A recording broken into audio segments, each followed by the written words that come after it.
Assalamualaikum warahmatullahi wabarakatuh. Alhamdulillah, salatu wassalamu ala rasulillah, mabad, kaum muslimin yang dirahmati Allah subhanahu wa ta'ala. Ada video yang cukup menarik untuk kita angkat kaum muslimin. Ini video dari channel Cahaya Hidayah.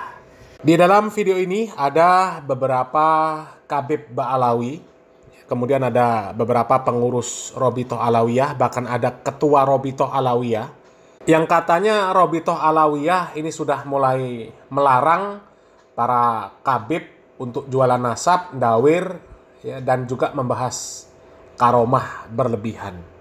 Kalau kami pribadi ya menyikapi statement-statement dari Ba'alawi yang sok bijak itu, ya, itu lebih besar rasa tidak percayanya daripada rasa percayanya.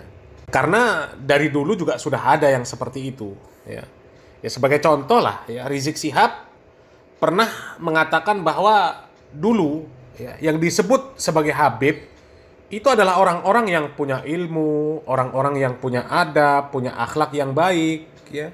Sementara kalau Ba'alawi yang dia tidak berilmu, tidak beradab, tidak punya akhlak yang baik, tidak disebut Habib. Tapi kemudian belakangan hari Rizik Syihab muji-muji Bahar Smith. Katanya Bahar Smith itu orang yang berilmu. Lah, padahal baca Al-Fatihah ngawur. Baca Al-Fatihah ngawur, baca tulisan Arab dari kiri ke kanan. Hah?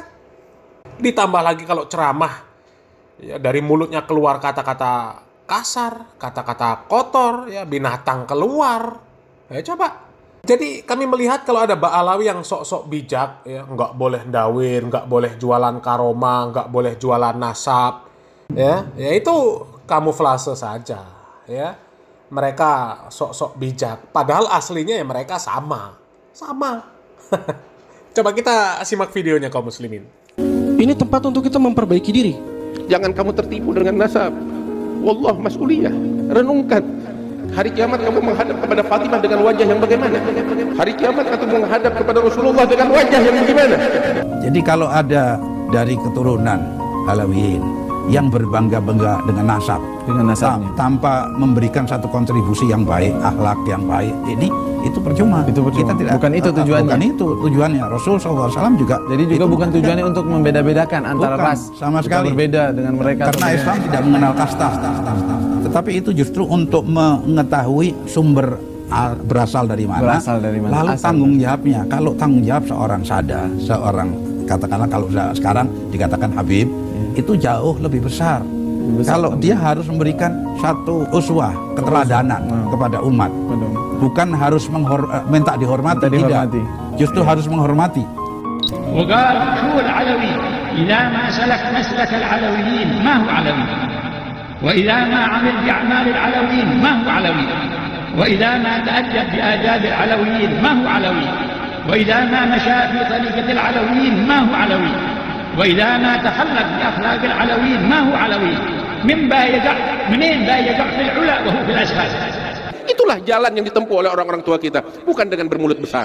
Yang mungkin jadwal ceramahnya lebih banyak daripada jadwal belajarnya, yang terlena dengan pujian masyarakat sehingga melupakan belajar, yang terlena dengan penghormatan masyarakat sehingga kurang untuk menghargai orang lain, yang kurang mempelajari banyak ilmu sehingga pengen disanjung terus tanpa belajar ilmu agama, terutama yang muda-muda dari kalangan para sada Ba'alawi. فهذه الإضافة وهذا النسب نسب يعني فيه تشريف وفيه تكليف، والتكليف أكثر من التشريف في هذا الباب.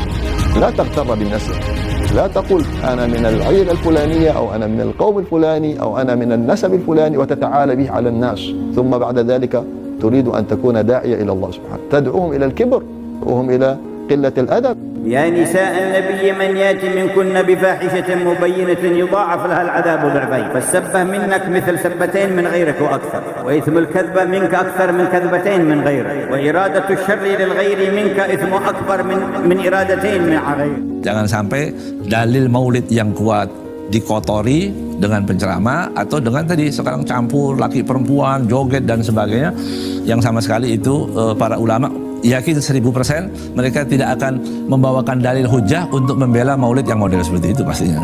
Ketika dakwah dijadikan sarana hiburan dan majelis-majelis ilmu dianggap membosankan. Ketika kegiatan keagamaan tidak lagi memperhatikan batasan-batasan syariat yang menjadikan bercampurnya laki-laki dan perempuan. Wali-wali Allah itu menyembunyikan karomahnya seperti perempuan menyembunyikan darah haidnya. Artinya dia malu, nggak diceritain ke orang, diekspos terus, begitu ya. Dan bagi para pendakwah yang menceritakan kisah karomah secara berlebihan, bahkan mengubah redaksi kisah tersebut, tidakkah terbesit dalam kepala Anda bahwa semua ini akan dipertanggungjawabkan? Alih-alih mendekatkan manusia kepada agama, namun justru menjauhkan. Dan juga perlu untuk diingat dari kalangan para habaib, bahwasannya kita hidup saat ini di masa semua apa yang kita sampaikan, gerak-gerik yang kita lakukan itu bisa dikritik oleh banyak orang. Maka dari itu penting dari kalangan para habaib itu untuk menampilkan keteladanan. Terlebih lagi ketika mereka sudah dinilai sering menceritakan tentang kisah-kisah keteladanan, keagungan leluhur dari atau pendahulu mereka. Karena kalau misalnya para habaib yang menceritakan kisah-kisah kemuliaan tersebut, kisah-kisah keteladanan yang ada pada pendahulu mereka, dan mereka tidak menampakkan bahwasannya mereka melanjutkan apa yang dilakukan oleh pendahulu mereka, maka jangan salahkan ketika orang kebanyakan juga ikut mencaci atau mencela pendahulu-pendahulu Anda. Bukan karena kesalahan pendahulu Anda, tapi ingat itu karena kesalahan Anda. Jangan buru-buru, Aska. Biar yang hobi cerita karomah lihat dampak dari tindakan mereka. Sejak dahulu sudah diingatkan namun tidak diindahkan. Sekarang kita dibersihkan dari perilaku oknum yang berlebihan cerita karomah. Acara maulid tiba-tiba bawa dalil yang sering, man abdoma maulidi, itu kan dipakai di mana-mana. Itu masih sering terdengar. Barang siapa yang mengagungkan maulidku, kuntu syafi'an yaumal qiyamah. Padahal kalau hadis itu dikatakan mimpi, lewat mimpi, bilang aja lewat mimpi, nggak apa-apa, nggak jadi hujah. Jangan pernah percaya dengan orang yang memuji kamu dengan ucapan-ucapan yang tidak berdasar. Turunan Nabi tidak dicatat dosanya, tidak masuk neraka. Itu adalah tidak sesuai dengan ijma. Jangan mengecewakan datuk Anda. Mereka ulama, mereka orang-orang soleh, mereka aulia, tapi Anda tidak mewarisi satupun daripada keutamaan dan kemuliaan mereka semuanya. Ayo kita menjadi parasada yang bisa dibanggakan oleh orang-orang tua kita. Bukan hanya parasada yang pandai membanggakan orang-orang tuanya, tapi tidak berakhlak seperti mereka. Jadi yang berlaku di zaman kita sekarang ini, ghiyab, satu kekosongan antara generasi sekarang dengan generasi sebelum. Tapi sekarang kita melihat fenomena aneh. Banyak anak-anak muda yang sedikit ilmunya, tapi memakai kostum ulama dan mengaku habib, kemudian masuk ke desa, kadang-kadang seperti yang disindir-sindir oleh beberapa orang bahwa mereka melakukan dawir-dawir. Ini sama sekali tidak mencerminkan akhlak Sada Ba'alawi. Apabila terus-menerus dia menggunakan simbol agama disertai dengan kedustaan dan dengan ancaman-ancaman kemudian dia dikasih, itu nanti jadinya pendidikan mental yang nggak baik untuk mereka yang melakukan, sehingga mereka terbiasa, dengan cara ini dapat kok, nggak usah dikasih. Apa jasa kalian? Apa ilmu kalian? Sudahlah, kalau memang nggak memiliki ilmu, buat apalah ngaku-ngaku sebagai orang alim? Lebih baik Anda bisnis saja, cari kerja yang halal. Apakah pada masa ini kita menghadapi krisis akhlak?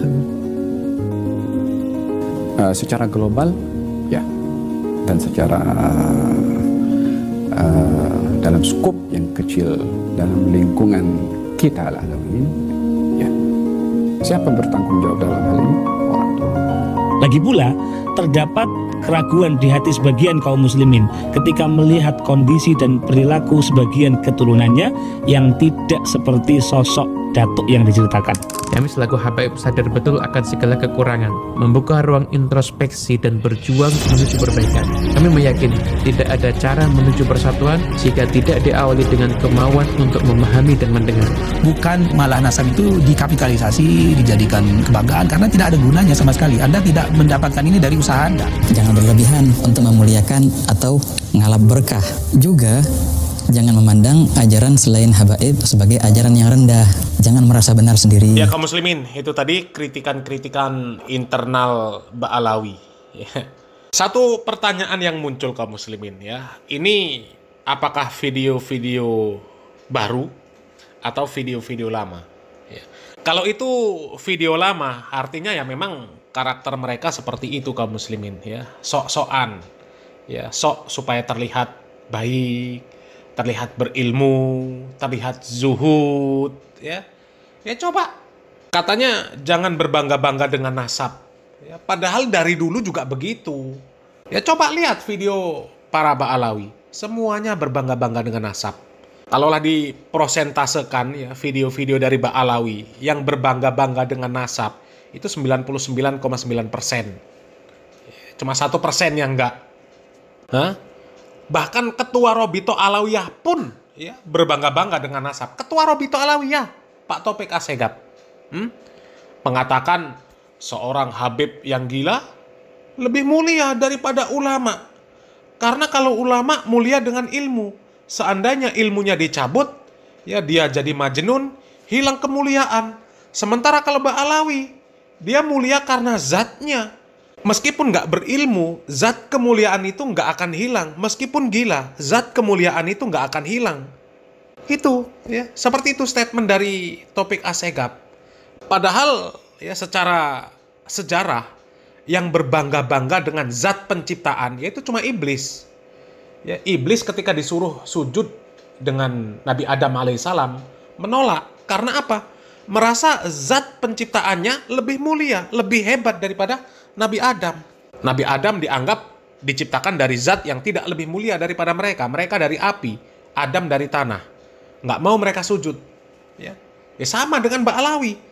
Ba'alawi merasa mulia karena zatnya. Jadi meskipun bodoh, meskipun gila, meskipun ahli maksiat, lebih mulia daripada ulama sekalipun. Habib yang bodoh, Habib yang gila, Habib yang nakal, Habib yang ahli maksiat, lebih mulia daripada orang yang bertakwa sekalipun.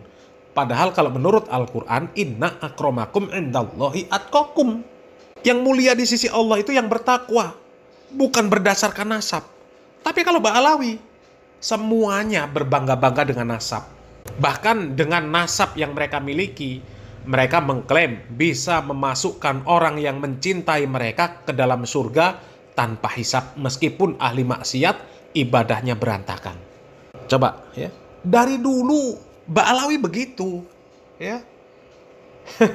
Kemudian katanya jangan mencampuri kemuliaan maulid dengan jogetan campur baur laki-laki perempuan.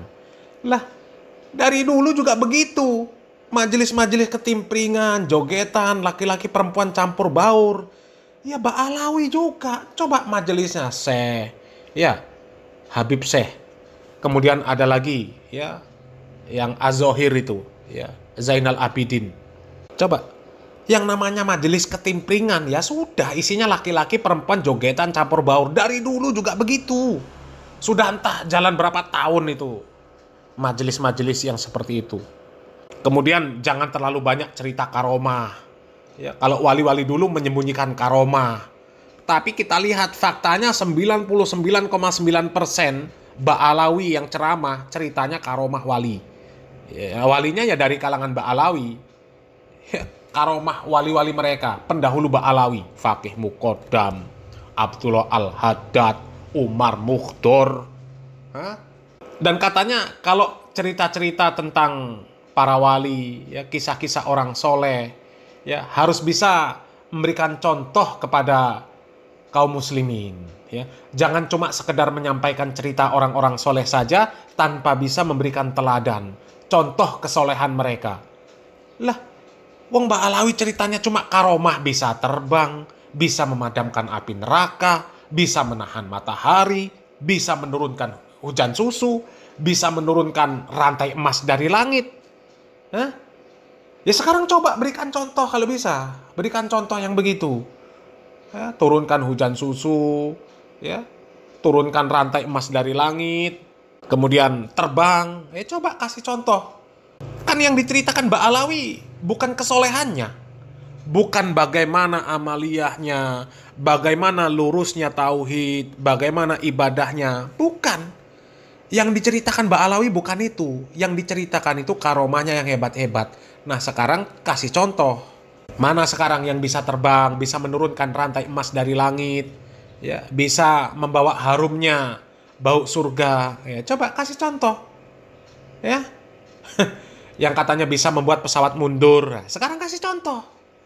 Ba'alawi itu nggak ada yang cerita bagaimana kekuatan tauhid ya para pendahulu Ba'alawi, nggak ada. Yang ada cerita kehebatan-kehebatan. Ya, sekali duduk baca Yasin 90.000 kali. 1 rakaat khatam Al-Qur'an. Coba sekarang kasih contoh, mana ada Ba'alawi yang bisa kasih contoh? Nggak ada. Ya, karena semuanya cuma ndawir, jualan nasab, ya cerita dongeng, khurafat. Ya, dan kalau dikatakan nggak boleh cerita tentang karomah berlebihan, nggak ada karomah berlebihan, itu nggak ada. Kalau yang diceritakan itu benar-benar karomah. Tapi yang diceritakan Ba'alawi bukan karomah. Cerita dusta. Cerita dusta yang diceritakan Ba'alawi itu. Ya. Jadi kalau itu video lama, ya sudah, berarti terlihat aslinya. Memang tukang tipu semua. Ya. Dan kalau ini video baru, ya kita tunggu saja. Ya. Kita tunggu saja. Apakah Ba'alawi yang bodoh-bodoh itu masih boleh ceramah atau enggak? Ya, coba itu tabat siaba. Ya, baca ta'awudz, a'udzubillahi minasyaironir rajim.